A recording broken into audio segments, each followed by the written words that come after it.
look at my life, 24 and there's so much more. Live alone in a paradise that makes me think of two. Love lost, such a cost.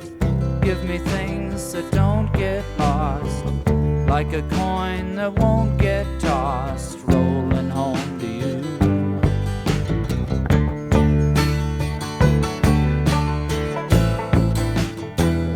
Hope. What is hope?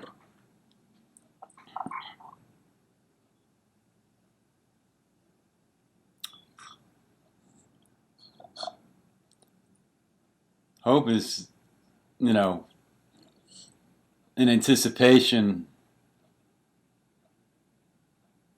of improvement,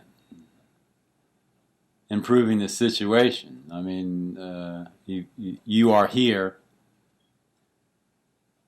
Hope is an improved here.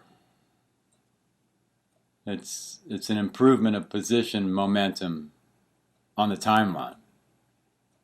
So we're appearing distressed, and hope is an anticipated alleviation of distress.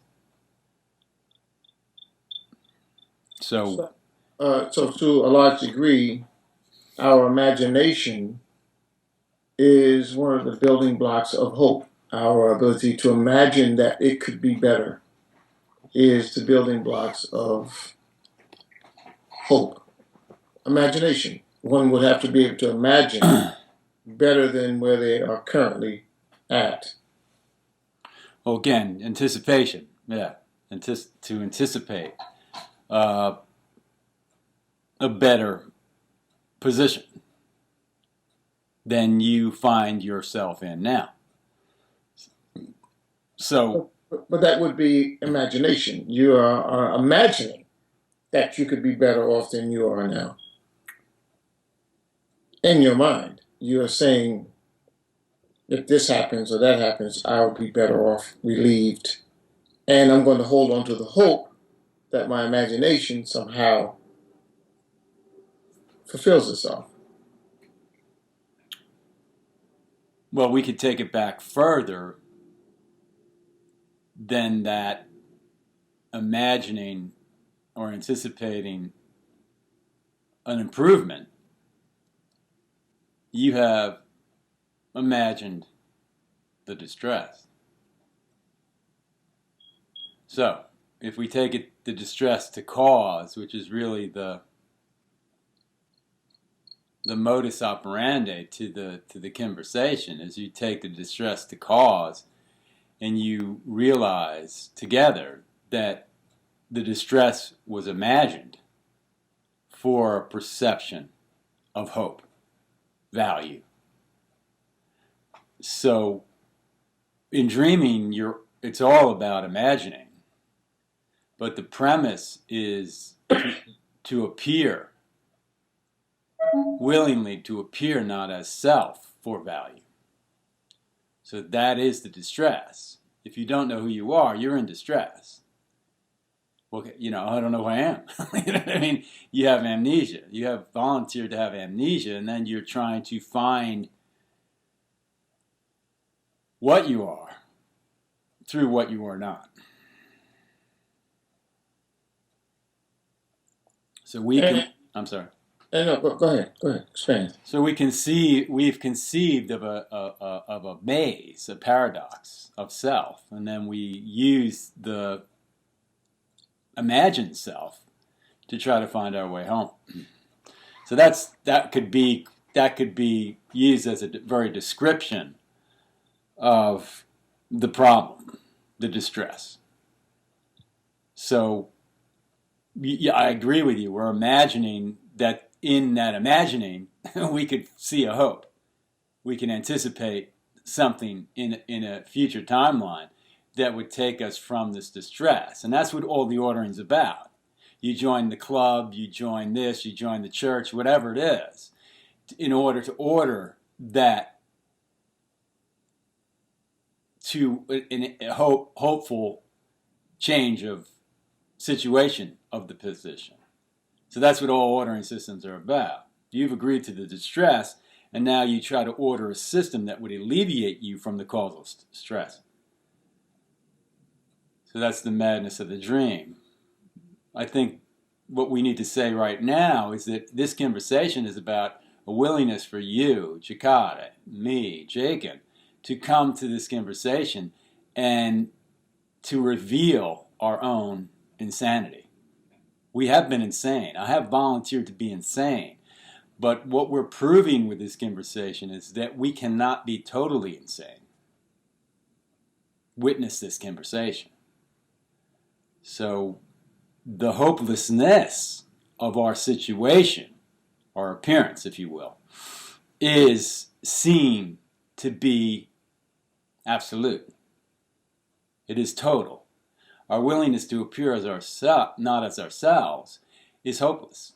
We cannot not be ourselves, number one. And in appearing not as ourselves, we cannot find a hope in it. There's no hope in finding yourself while not being yourself. What is the organized ordering system? What is it? The ordering system. All thoughts of imagination, imagining yourself not as yourself, is an ordering system. Now you've ordered your system to not, your ordering system is that you're appearing not as yourself.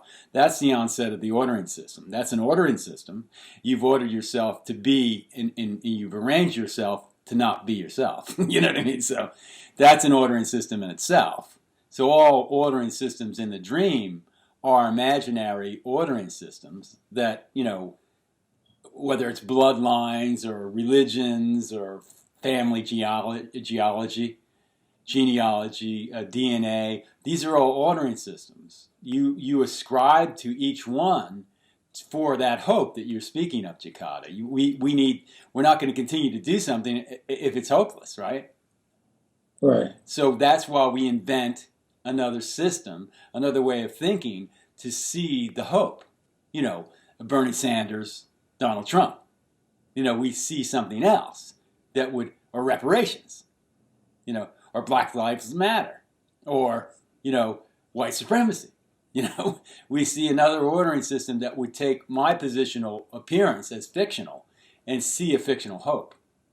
So we take the actual spark, which is belief, and it is the belief that charges the ordering system. Because you actually believe that you can actually create a position, up, down, black, white, whatever. You believe or don't believe that you can bring forth an ordering system to align yourself with others, whomever that may be, to bring about a specific result.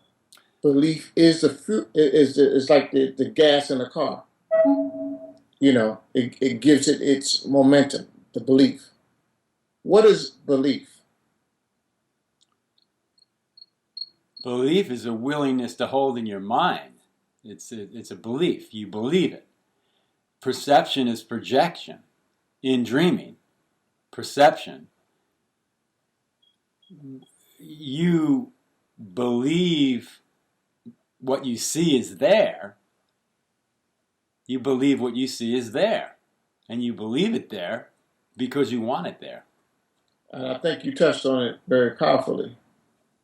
Something you're willing to hold in your mind. Yes. Powerful. Yes, and when you hold that in your mind, what we are is unaffected by our thoughts, but what we look upon is the direct results. The child of God can dream if he has a wish to. But what we're really speaking of is in the conversation is we know we're dreaming. We know it's a quasi-nature. It's a false narrative. It's a presumption. It's prima facie. What we're saying in the conversation is, does the appearance of a dream that the child has volunteered to appear in, what value could it have? Why are we holding it? Why are we holding the thought for hope, for anything? What value could it have if it's not yourself? You have no idea who you are. And in not knowing who you are, how could you know your purpose? Would that same energy apply to believe? Not belief, but believe.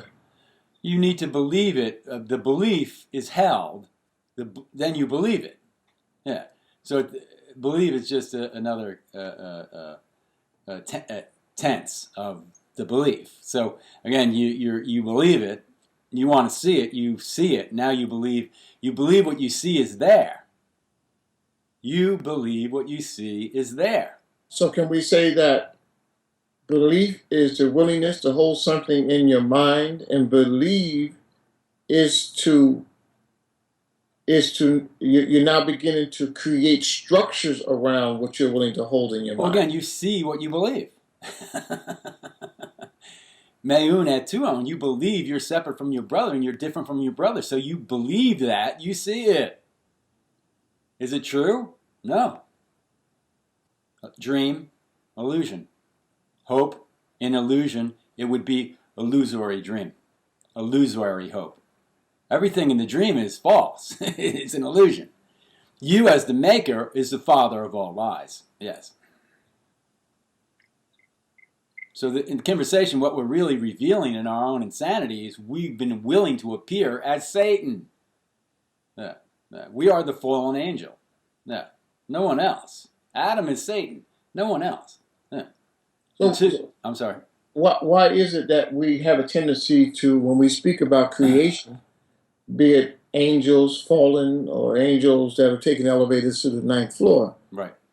Doesn't matter one way or the other, why is it that we seem to hold these higher entities in reference to Father, the great Father or Father? Why is it? Is it because we project dominance of the male energy over the female energy? Why is Father so relevant when we speak about these?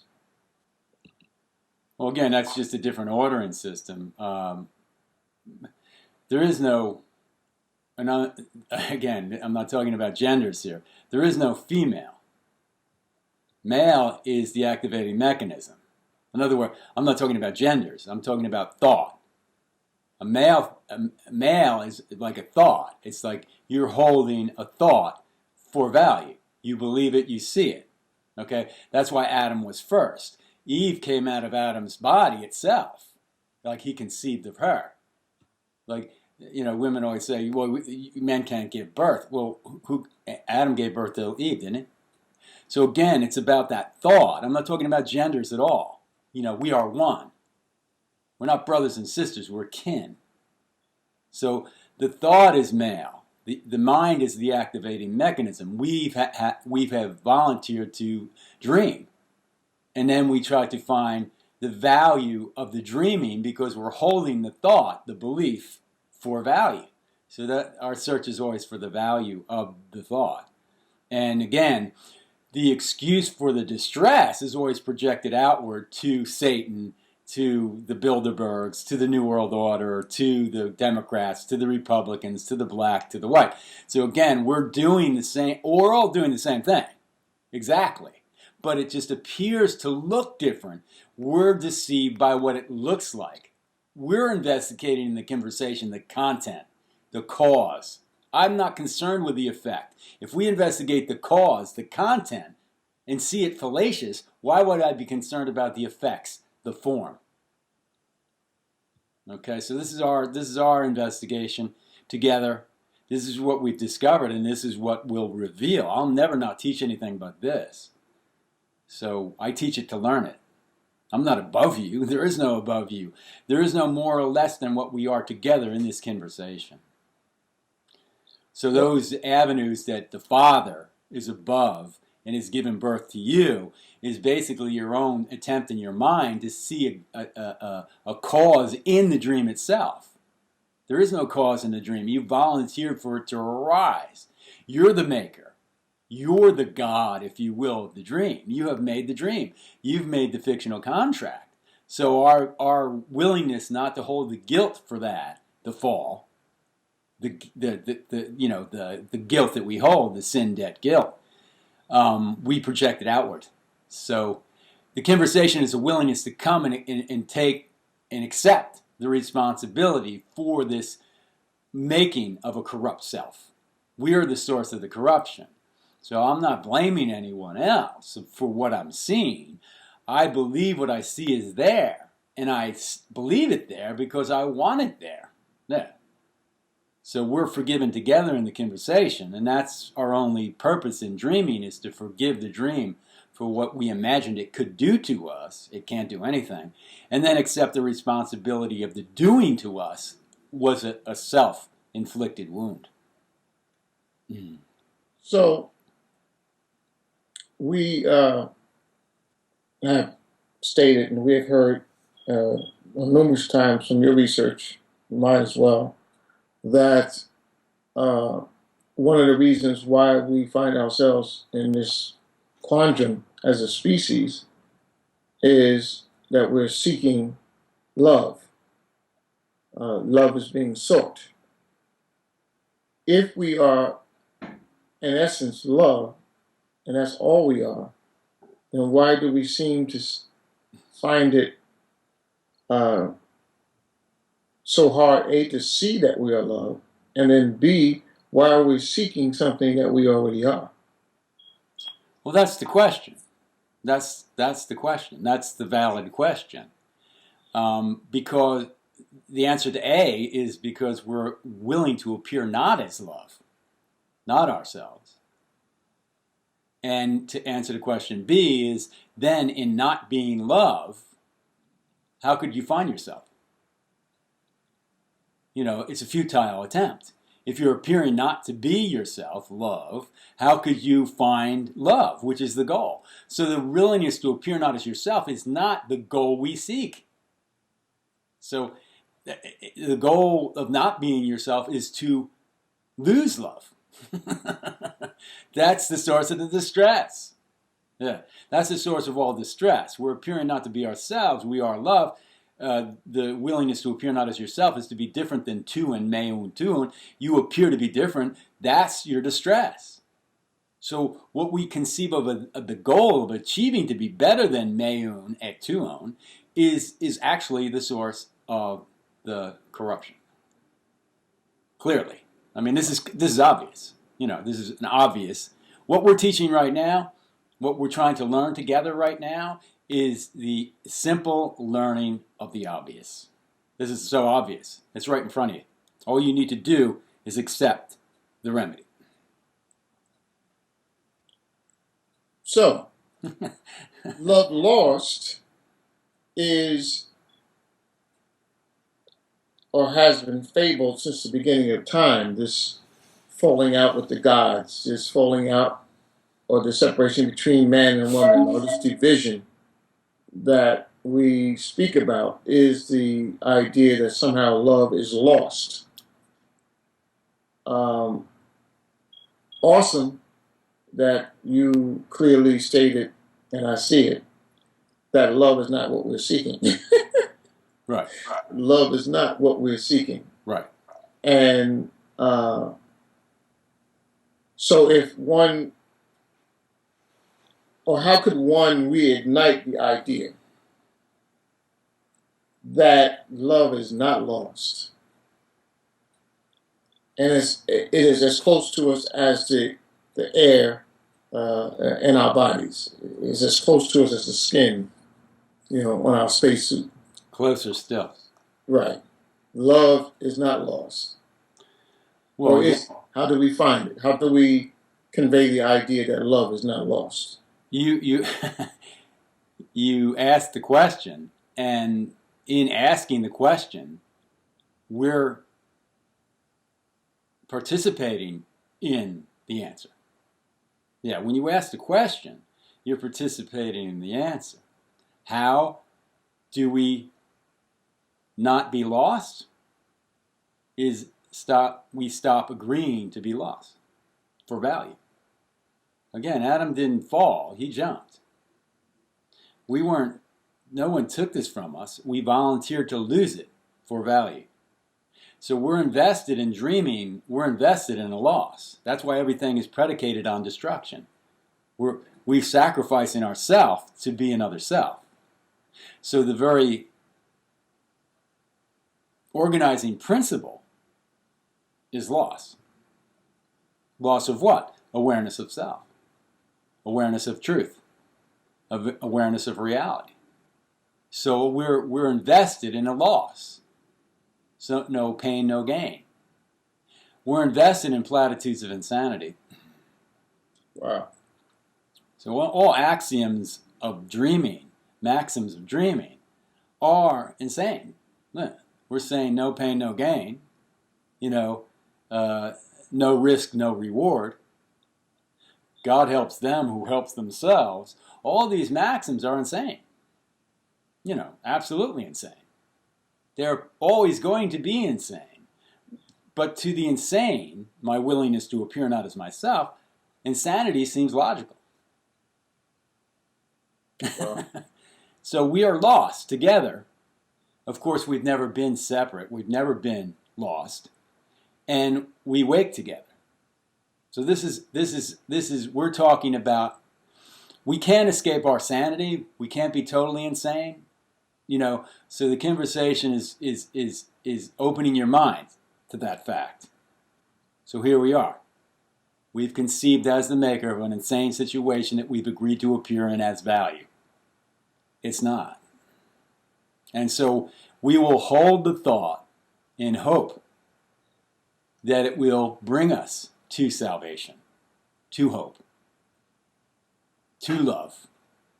But the only way we can return is to turn around 180 degrees and see our mistake, see it as a mistake, accept responsibility for the mistake, and stop blaming someone else for the mistake. Then we're able to stop supporting, relinquish the support for the illusion of non-self. And then let it quietly go down to dust, which is all that ever was. It was foo-foo dust, magic dust, magical thinking. Magical thinking is just that. It's mental meanderings. It's not actually doing anything. The generational bloodlines, secret societies, advantage, magicians, alchemy, those are all ordering systems that very premise is fictional. So, we understand. I know this seems large to us, but the dream doesn't encompass us. We encompass the dream. You know what I mean? So the dream is nothing. What's nothing and nowhere takes up no space. The dream doesn't exist. We encompass the dream. The dream does not encompass us. Eternity encompasses time. Time does not encompass anything. So it appears as though truth about ourselves and what we will find when we discover that truth about ourselves could be the healing mechanism that we need. Yeah, I would say it in a different way in this conversation. I'll run this by you. We didn't discover America, so we don't discover ourselves. We accept ourselves as we are. So all we need to do is relinquish the magical thinking, and ourselves are right there. Just witness this conversation. Once we let go of the context of the fictional timeline, ourselves are right here. We can see that we conceived of the timeline. We agreed to appear in it for value, and then we believe what we see is there, and we want it there. That's why we believe it's there, and we see it there. We want to see it, and that's why we see it. That's why we're talking about the freedom of heaven, is that you can see whatever you want to say. But what would be the value of seeing a fictional self that's not you in an attempt to find the love that you are in a timeline? So it's a game we're playing. I was at my John and Joy's house, and I went to get the mail. The mailman was outside, and And he waved me off. I went to get the mail, and he waved me off. He said, no, I'm doing something here. So what he was doing, he has to use a little computer to see where he was in the day. Where's Ted, the mailman, where is he at a certain time during the day? And he was, using her mailbox to click in. Then he would stay there and rest, and then he couldn't be, approached because he was playing the game. We're all playing the game. We're dreaming. We're playing a game. It's not serious. We're not in any danger. But we're all perceiving that we are for value. So everyone's doing the same thing. And I knew a UPS driver was going through the same thing. So we're all on the clock. We're all polished. Move along. We're all on the clock. And basically the dream is an ordering system, a timeline that we've conceived of to see. And then we try, like we started this conversation, is we try to find the hope, the love, the union in our separate selves. Futile. And he's like, I'm playing the game. Well, it doesn't look like we're having too much fun. Is the game fun? So the finding hope in the game is to make it fun. Cam Newton lost to Peyton Manning, and so let's make it fun. Let's chastise Cam Newton, cast him down. He's a fallen hero, and let's raise up Peyton Manning. Well, Cam Newton's not going to be happy. Or he should talk to the pro. Well, he's not happy. So he should pretend that he is. I'm a professional. I took a beating. I'm not Superman. Sorry, I misinformed you. So it's an insane, and I'm not trying to pick on anyone here at all. I'm just saying it's just an insane game that we're all playing for pay. We all play for pay. In the conversation, we would always say, how's that working for you now? Wow. Lullabies, look in your eyes, run around the same old town. Doesn't mean that much to me, to mean that much to you. I've been first and last, look at how the time goes past, but I'm